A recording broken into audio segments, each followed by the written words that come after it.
Horizon d'Afrique, en direct du studio Thomas Sankara, où les questions africaines sont abordées sans langue de bois. Mesdames et messieurs, bonsoir, chers téléspectateurs. Une fois de plus, bienvenue à notre programme Horizon d'Afrique. Je suis Frank Tucker Eban, une émission de Kwazampia African TV, dans votre télévision préférée ici, à Omaha, Nebraska, aux États-Unis. Nous sommes en direct du studio Thomas Sankara. Alors donc, nous retrouvons nos invités ce soir. Alors, nous avons Gabriel Marina, vous êtes économiste au Nebraska. Et Gabriel, bonsoir. Bonsoir. Vous allez bien, Gabriel? Bien. Toujours un plaisir de vous avoir. Merci de vous aussi. Alors, donc, à votre côté, nous avons également un invité de marque ce soir. Donc, vous êtes Pierre Sajutek, vous êtes administrateur et vous êtes également directeur du programme Learning for All ici au Nebraska. Bonsoir. Bonsoir. Vous allez bien? Je vais très bien. D'accord. Chers téléspectateurs, nous avions déjà auparavant discuté d'un sujet assez important. Aujourd'hui, nous allons continuer avec la question 30 ans de démocratie. Quel bilan pour l'Afrique? Alors, Gabriel, vous étiez déjà avec nous auparavant sur ce sujet et nous avions abordé la question de démocratie, indépendance et je pense qu'on parlait exactement. Quel rapport faites-vous entre aujourd'hui le développement ou le déficit de développement économique de l'Afrique et la démocratie proprement dite? Bon, en réalité, comme je vous l'ai dit dans ma première intervention, même avant donc, de répondre franchement à votre question, laissez-moi vous remercier de m'avoir associé donc, à ce débat. Mais bien sûr. Et je dois également remercier les techniciens qui veillent à la qualité effectivement de cette émission. Bien sûr. Merci. Donc, ceci dit, comme je vous l'avais dit dans ma première sortie, je disais qu'il n'y a pas de relation entre le déficit démocratique et puis la pauvreté en Afrique, ou l'absence de développement, si vous préférez, en Afrique. Mais tout simplement parce que la principale cause, effectivement, de la pauvreté en Afrique, c'est effectivement le néo-libéral, le système économique néolibéral qui nous a été imposé. Et ce système se traduit souvent par des politiques d'ajustement structurel, dictées par donc, la Banque mondiale et le Fonds monétaire international, qui représentent effectivement les intérêts néocoloniaux, néo-libéraux. Donc, c'est un peu cela qu'il faut regarder. D'accord. Alors, Pierre, 30 ans de démocratie, l'Afrique, pour vous, quel bilan? Merci pour la question, Franck.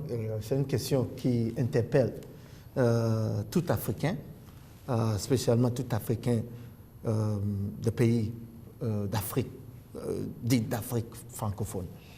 Donc, je pense que c'est dans les années 90, si je me rappelle très bien, que ce concept nous a été, et je suivais votre show la semaine passée, je pense que M. Gabriel ici a utilisé un terme que je vais répéter.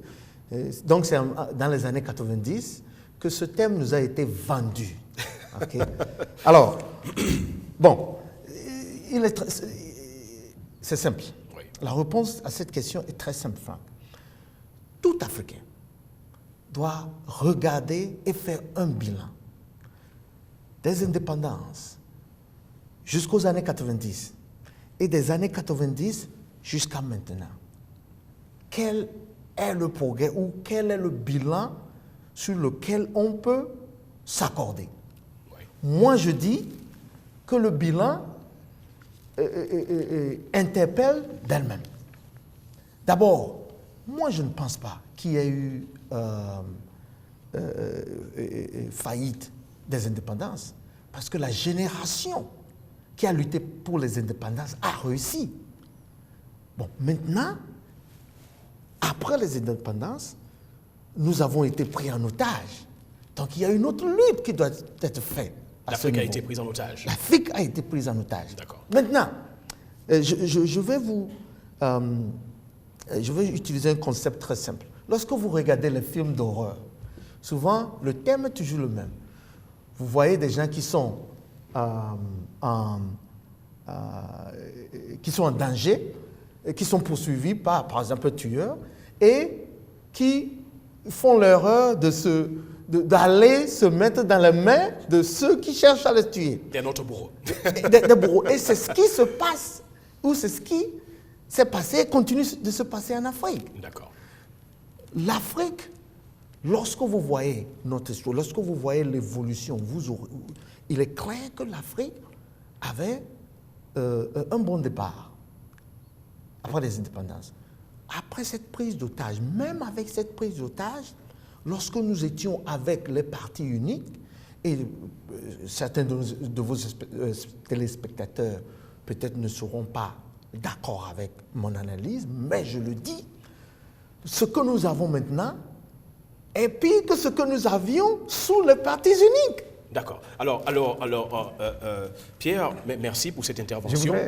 Justement, Gabriel, je voulais revenir sur cette question. Je voudrais encore vous. bondir. Je Oui. voudrais en bondir sur ce qu'il vient de dire. Bien sûr. À propos des indépendances, je ne partage pas la même opinion que lui sur cette question. Je dois dire que les indépendances, certainement que des mouvements ont lutté donc, pour libérer l'Afrique. Mais cette lutte n'est pas allée jusqu'au bout. Parce que ce qui était visé, c'était l'indépendance, la souveraineté. Et d'ailleurs, Sékou Touré a annoncé les couleurs. D'accord. Donc c'est de ça qu'il était question. Et puis ensuite, Lumumba a également annoncé les couleurs. C'est de ça qu'il était question en réalité. Donc, mais on ne sait pas du tout. On n'a pas été toujours indépendant. On n'a pas été indépendant. Tout simplement parce que le cadre institutionnel, juridique et politique, mais qui gouverne les affaires du pays, Oui. c'est un héritage colonial. Donc, nous ne pouvons pas dire que nous sommes indépendants. D'accord. Nous continuons d'être aliénés. Et le système éducatif, nous restons dans leur système. Et de cette façon-là, nous ne pouvons pas dire que nous sommes vraiment indépendants. Alors, la question me revient toujours. Que s'est-il réellement passé avec ces indépendances? La réponse est très simple. Vous voyez, les indépendances ont été délivrées. Quand je prends par exemple le cas du Togo, les indépendances ont été délivrées. Maintenant, après les indépendances, quelque chose s'est passé. Donc le colon ou ceux qui étaient censés nous donner notre indépendance sont retournés pour reprendre de l'autre main, de la main droite ce qu'ils nous ont donné de la main gauche ou de la main gauche ce qu'ils nous ont donné de la main droite. Donc, il y a eu ces accords sur le domaine éducatif, économique et militaire. Que vous connaissez ces fameux coopérants militaires, coopérants économiques.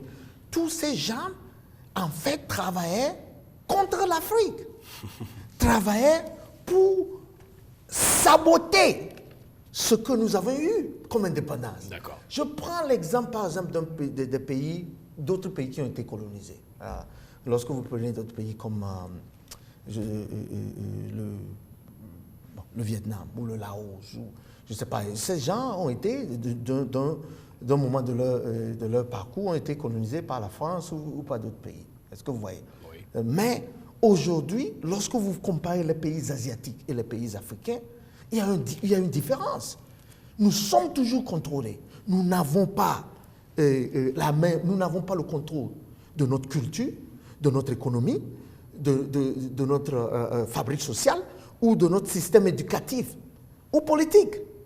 Lorsque nous ramenons encore une fois le débat sur le plan de la démocratie, d'accord, je prends l'exemple de la Chine.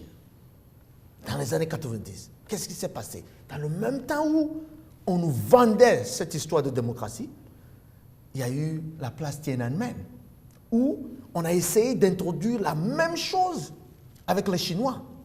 Et les Chinois ont fait tout pour rejeter et écraser ce mouvement parce qu'ils ne croyaient pas à cette universalité de la démocratie. Ça n'existe pas. D'accord. Les peuples sont différents, les réalités sont différentes, les positions géographiques sont différentes, les histoires sont différentes. Pourquoi est-ce qu'on doit suivre le système d'un autre? Alors Pierre, à cette question, j'ai une intervention. On va dire que Le contre-argument qui suit souvent cette logique est celui qui dit que c'est vrai que le colon a toujours été là, que le joug colonial pèse toujours sur beaucoup de pays africains, mais aujourd'hui, il existe ces pays africains assez, on va dire, assez autonomes. Mais malheureusement, il y a toujours comme un déficit du point de vue de leadership de ces pays africains. Est-ce que vous pensez que réellement le problème africain, le problème en rapport avec le développement de ces pays africains aujourd'hui, nécessairement que ce serait forcément une raison due au joug colonial aujourd'hui, en 2020? Écoutez, M. Gabriel, ça c'est une très bonne question. Vous savez, nous sous-estimons l'emprise du colon sur la vie des États africains. Nous sous-estimons ça. Sans blague. Moi, je vous dis, actuellement, lorsque vous prenez nos pays africains de la zone francophone, nous n'avons même pas le droit ou l'opportunité d'étudier ou d'avoir un système éducatif qui répond aux besoins de développement de nos États. Nous sommes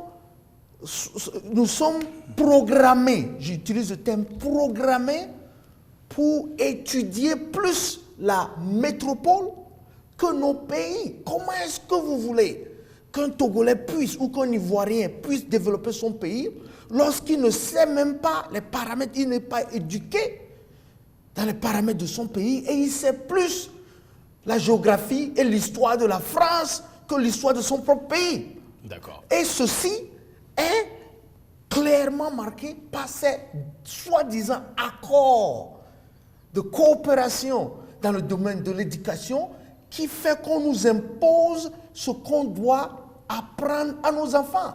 C'est une aberration. D'accord. Alors, Gabriel, rapidement, oui. Gabriel, pour sortir justement de ce joug colonial qui pèse sur l'Afrique aujourd'hui, ça ressemble à quoi pour vous une éducation à l'africaine? Ça ressemble à quoi? Mais je crois que l'Africain, le jeune Africain ignore son histoire. C'est par là où il faut commencer. Il faut qu'on étudie notre histoire. Il faut que l'histoire soit réécrite pour l'Afrique. Donc nous devons absolument réformer le système éducatif qui tiendra compte effectivement d'abord d'une certaine vision de nos États. Ça part de là maintenant qu'il faut réformer tout ça. Et comme la Chine l'a fait d'ailleurs, il faut une révolution culturelle. Nous n'allons pas continuer à utiliser des concepts, à consommer des concepts qui nous viennent de l'Occident pour dire que nous allons nous développer. Il y a l'aide au développement, il y a l'émergence, il y a la bonne gouvernance. Ça, ce sont des concepts complètement étrangers. Maintenant, qu'est-ce que nous entendons par là? Prenons l'exemple de l'aide, en réalité. Quand un Africain dit qu'il aide quelqu'un, il n'atteint rien de lui. Il l'aide vraiment. Est-ce que vous comprenez? C'est notre compréhension de ce que c'est que l'aide. Mais quand un Européen, quand un Occidental dit qu'il aide, non, c'est-à-dire qu'il te permet d'avoir quelque chose, d'avoir même le crédit que tu dois rembourser avec des intérêts. D'accord. Cet exemple pour vous dire qu'il y a des concepts que nous devons nous approprier. On doit les comprendre de la façon dont nous comprenons la vie, selon la conception de notre vie. Il disait quelque chose tout à l'heure. Bon, je crois que, comme nous l'avons dit, en fait, les accords, il parle des accords, il y a effectivement des accords sur l'exploitation des ressources. D'accord. Et si nous n'avons pas, c'est des accords secrets. Bon, et même, je suis convaincu que même... Comment ça, ils sont secrets, ces accords? Oui, je suis convaincu même que les assemblées nationales ou les parlements de ces États africains dits démocratiques ou je ne sais quoi, ne connaissent même pas ces accords-là. Il y a des accords secrets. D'accord. Où c'est libellé clairement, si celui qui gouverne, celui qui est le chef de l'État, s'il vient à manquer à ça, bon, on peut le liquider. Comme ça. Sa vie est morte. Non, il est menacé de vie. Il est menacé de mort, en réalité. C'est écrit. Donc, il y a des choses auxquelles il faut toucher. Même certaines matières premières considérées comme matières premières stratégiques. Vous ne pouvez pas permettre à une autre puissance étrangère ou à un autre État étranger à exploiter ces ressources sans avoir l'aval de la France. D'accord. Après là, vous devez consulter la France d'abord avant pour que la France vous donne l'autorisation de le faire. D'accord. Donc vous croyez que nous sommes indépendants? Non. Ces accords nous lient. Comme il y a les relations économiques, les relations politiques, les relations, bon, tout ce qui est culturel.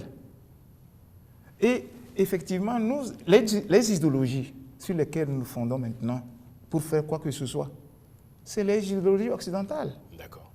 Quels sont les vecteurs de l'idéologie? C'est les arts, c'est la littérature, c'est les médias. Et puis, que sais-je encore? D'accord. D'accord. C'est le système éducatif lui-même, comme nous l'avons dit tout à l'heure. Donc, si nous continuons dedans, je ne pense pas qu'on ira loin. Quoi qu'on dise, on n'ira pas loin. Donc, écoutez-moi, les Occidentaux cherchent à vous montrer que non, vous n'êtes pas démocrate. C'est pourquoi vous ne vous développez pas. Il n'y a aucun lien dans cette histoire-là. S'il y avait un lien entre la démocratie et le développement, la Chine ne serait pas aujourd'hui la première puissance du monde. Merci. Merci. Est-ce que vous comprenez? Donc au moins là, nous avons un exemple clair, précis, très précis, que nous devons regarder. Ce n'est pas des équilibrations, c'est des faits. La Chine est où maintenant? Non, disons, soyons. Monsieur Gabriel, D'accord. vous touchez un très bon point, c'est ce que je venais de dire. Vous voyez, lorsque la Chine a bien fait de rejeter cette démocratie qu'on essayait de la donner. Aujourd'hui, regardez où elle est. Vous savez, la question de savoir si l'Afrique a réussi en démocratie ou pas, ce n'est pas la bonne question. La question de savoir, est-ce que l'Afrique a besoin de cette soi-disant démocratie? Moi, je dis non. Nous n'avons pas besoin de leur démocratie. Et je m'en vais plus loin. Vous savez, il faut voir l'Afrique sur cette loupe-là. Nous avons la plupart des ressources de ce monde. Nous les tenons dans nos mains. Imaginez, vous voyez la Chine actuellement. La Chine est développée. Vous voyez? Puissance économique. Elle n'a pas de ressources. OK? Elle vient en Afrique encore pour acheter des ressources minières. Maintenant, si l'Afrique a ces ressources-là, et si l'Afrique contrôle son destin, ça voudrait dire que l'Afrique peut dire, moi je ne te vends pas l'uranium aujourd'hui, je ne te vends pas le colbate, je ne te vends pas ceci, je ne te vends pas cela. Ou je te fixe les prix que je veux. Donc, il faut que nous comprenions que l'Occident n'a aucun intérêt que l'Afrique soit développée. Oui, et puis en plus, la France est un cancer, comme l'avait dit la fois passée François. C'est un cancer. C'est un cancer, ça c'est métastase là. Et c'est un problème sérieux pour l'Afrique en réalité. La France est très méchante. Très méchante. D'accord. Pourquoi? Parce que ces ressources-là, elle veut tout prendre. Et nous rien. Est-ce que vous comprenez? D'accord. Bon, alors, regardez un peu le problème de la monnaie. Le problème de la monnaie franc CFA. Bon, les gens admettent qu'il y a certains pays africains qui sont stables et machin et tout ça. Mais si vous regardez, aucun pays francophone ne peut se prévaloir d'être stable sur le plan politique, même économique. Mais tout simplement parce que la souveraineté monétaire, il ne l'a pas. D'accord. La politique monétaire est une chose très importante, est un élément très important dans la vie d'un pays. D'accord. Si vous décidez de faire, c'est vous qui faites votre politique monétaire, mais il est évident que vous allez bien regarder pour savoir effectivement quels sont les secteurs où vous devez investir beaucoup plus, où le crédit doit être accordé. D'accord. Est-ce que vous voyez? D'accord. Alors rapidement, Pierre, je ne vais pas manquer de poser cette question. Ouais. Aujourd'hui, à vous écouter, on fait là une peinture d'un tableau assez sombre de l'Afrique 30 ans plus tard, en termes d'indépendance. Ouais. Alors, exactement, quelle issue? Est-ce que c'est we are doomed, comme on le dit en anglais? Est-ce que c'est ça? Est-ce qu'il n'y a pas d'issue? Qu'est-ce qu'il faut exactement pour sortir de l'Afrique de ce tableau sombre? Je vais vous dire ceci. Le tableau n'est pas doom. Si le tableau était doom, était sans avenir, l'Occident aurait perdu intérêt sur nous. Ils sont encore derrière nous. Ils veulent toujours nous mettre à terre parce qu'il est très difficile de terrasser l'Africain et de le garder en bas. Nous l'avons vu à travers l'esclavage. Nous l'avons vu à travers... On ne peut pas nous terrasser et nous garder à terre chaque fois. Vous voyez, le système socio-politique en Afrique était basé sur 2 principes. Il y avait la communication et il y avait le respect de la hiérarchie. D'accord. Donc, nos grands-parents s'asseyaient sous le baobab lorsqu'il y a un problème et ils communiquaient, ils discutaient de leurs problèmes. Et il y avait le respect de la hiérarchie qui amenait l'ordre et faisait en sorte que les choses pouvaient évoluer, on pouvait se développer. Et c'est ce que le colon ou l'Occident a compris. Si on nous gardait, on nous laissait avoir ce système de parti unique comme les Chinois l'ont, ça allait nous amener à nous développer. Parce que aujourd'hui, lorsque vous sillonnez toute l'Asie, vous allez dans les pays comme le Singapour, le Vietnam, le Laos. Est-ce que vous voyez, tous ces pays-là ont leur destin en main. Ces pays-là, vous n'allez pas les voir aller se manifester à l'ambassade de France ou à l'ambassade des États-Unis pour que quelqu'un vienne faire quoi que ce soit pour eux. Ces pays ont compris que tout le monde ne peut pas être président. D'accord. Et que la structure socio-économique du pays, le bien-être de la population, c'est tout ce que le gouvernement devait être le focus du gouvernement. Maintenant, en Afrique, lorsque vous voyez aujourd'hui, nous allons, par exemple, dans un pays comme le Togo, que je connais bien, nous chamaillons. Est-ce que vous voyez? Mais nos présidents, dans toute l'Afrique francophone, ce n'est pas de mauvais gars. Ils sont aussi victimes que nous. Nous devons en fait, et c'est ce que je préconise, nous devons comprendre le jeu de l'Occident et nous retourner, au lieu de critiquer et de nous opposer à nos gouvernements, nous devons en fait les soutenir. Vous voyez les Chinois, nous devons les soutenir, comme on l'avait fait lors du parti unique, et nous allons nous en sortir. Pierre, vous ne pensez pas que l'Afrique a un problème de leadership avec cette Non, aujourd'hui? l'Afrique n'a pas un problème de leadership. Lorsque nous parlons d'un problème de leadership, ça veut dire nous ramenons le débat au fait que peut-être les Africains ne peuvent jamais être honnêtes ou les Africains ne peuvent jamais amener le développement. C'est un faux problème. Le problème, c'est que l'Occident fait tout pour miner ce que nous avons. Aujourd'hui, nous prenons une révolution des mentalités. L'Afrique a besoin d'une révolution des mentalités. Pas une révolution violente, pas une révolution dans les rues, faire des marches. Nous n'avons pas besoin de ça. Nous avons besoin d'une révolution culturelle, comme M. Baïna l'a dit. Nous avons besoin d'une révolution économique, sociale, et nous avons besoin de révolutionner nos systèmes éducatifs. Et enfin, nous avons besoin d'une révolution politique. Nous n'avons pas besoin de renverser nos dirigeants pour installer une démocratie qui n'existe pas. C'est un faux concept. D'accord. Alors Pierre, rapidement, on va donner l'occasion à M. Baïna. Donc Gabriel, rapidement. D'accord. Mais le leadership, on ne veut pas dire que l'Afrique manque de leadership. Mais c'est aussi la qualité du leadership en question que nous mettons en question en réalité. Donc je ne pense pas qu'on doit soutenir les valets de l'Occident dans leur perdition et dans la perdition des peuples africains. On ne doit pas les soutenir, on doit dénoncer. Mais le problème que j'ai effectivement avec les Africains, c'est qu'ils se concentrent, ils ont une vision locale du combat. Une vision géopolitique du combat, ils l'ont complètement perdue. C'est-à-dire qu'ils se focalisent effectivement sur le valet. Mais le maître, il ne touche pas. Il ne touche pas. Et justement, c'est là où le bas blesse. Quand nous faisons ça comme ça, on ne peut pas réussir. Bien entendu. Regardez ce qui s'est passé au Burkina. On a renvoyé Blaise Compaoré. Oui. Blaise Compaoré, est-ce qu'il est mort? Il est protégé. Et on a remplacé par un autre Blaise Compaoré. Est-ce que vous comprenez? Oui. Donc, qu'est-ce que je veux dire, Blaise Compaoré? Ce n'est pas les mêmes, mais de toute façon, rien n'avance. Et tout simplement. Et rien n'a été remis en cause là-bas. Donc, ce qui veut dire que c'est le vrai problème. Donc, il faut taper sur les deux en même temps. Mais je n'ai pas fini. Attention. Bon. Je voudrais quand même, parce que vous parlez du bilan. Vous avez parlé du bilan. Il faut que nous puissions en parler sérieusement. Depuis 30 ans, quel bilan?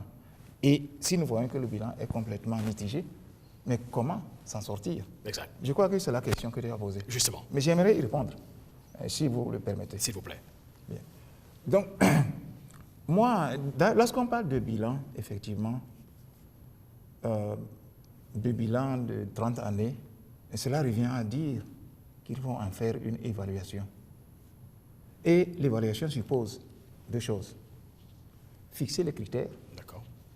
mais qui peuvent être, puisqu'il s'agit de la démocratie, qui peuvent être des produits politiques ou l'efficacité économique du régime. Et comme je vous avais dit la dernière fois, la démocratie est un régime politique. Donc, apprécier l'efficacité économique de ce régime. D'accord. Et puis la deuxième chose, nous devons absolument définir notre acception de la démocratie. Il y en a deux. Il y a l'acception procédurale, Oui. c'est ce que les Africains, la plupart des Africains privilégient. Il y a donc l'acception substantielle. La démocratie procédurale consiste en des élections régulières D'accord. et prévues, à intervalles réguliers, sans fraude. Et ça concerne aussi les libertés. La liberté d'expression, la liberté de presse et les droits de l'homme en général. Et c'est pourquoi souvent les gens parlent d'alternance tout le temps. Ils ne parlent pas d'alternative. Alternance, c'est-à-dire, écoutez, ce que nous voulons que ce monsieur, il y a 50 ans qu'il est là, il faut qu'il parte. Bon, il faut qu'il parte, il faut que quelqu'un d'autre vienne. Et comme ça, quand on va changer, l'Afrique va commencer par... Non, ça ne fonctionne pas de cette manière-là. D'accord. Ce qui fonctionne en réalité, c'est que vous venez pour l'alternative. Donc, vous devez absolument poser une rupture D'accord. avec le système, le détruire. Parce qu'en restant dans le système, vous ne pouvez pas avancer. Je voudrais tout simplement, et j'ai toujours demandé aux gens, montrez-moi un seul pays où il y a alternance et tout marche. Je vais prendre le Bénin. Il n'y a rien qui marche. Bon, c'est une illusion de penser que ça marche. Maintenant, on a quand même me fournir les données économiques. Les données économiques de ces États, pour me dire de quoi il est question. Oui. Bon, donc, je disais qu'on s'appesantit beaucoup plus sur les produits politiques. D'accord. Les produits politiques, c'est le respect des procédures, c'est la liberté d'expression, c'est les droits et la liberté civile. Oui. C'est ça les produits politiques. D'accord. Maintenant, les droits économiques et sociaux, qu'est-ce qu'on en fait? C'est ça la démocratie substantielle. D'accord. Mais si nous prenons les droits économiques et sociaux, c'est-à-dire droit, et avoir le droit d'accéder effectivement à la santé, à l'éducation, Oui. et aussi des aides, réduction de la pauvreté. Mais nous sommes toujours dans la pauvreté. Alors, donc... Bon, maintenant, si nous regardons ça, lorsque on me dit que certains pays sont plus démocratiques que les autres, je ne vois pas de différence. Ça, c'est un peu fondamental. Lorsque je regarde ça, je regarde le tableau, je dis non, je ne vois rien. Alors donc, l'alternance pour l'alternance, ce n'est pas de ça que le peuple africain a besoin. Justement. Il a besoin d'une alternative. Horizon d'Afrique, en direct du studio Thomas Sankara, où les questions africaines sont abordées sans langue de bois.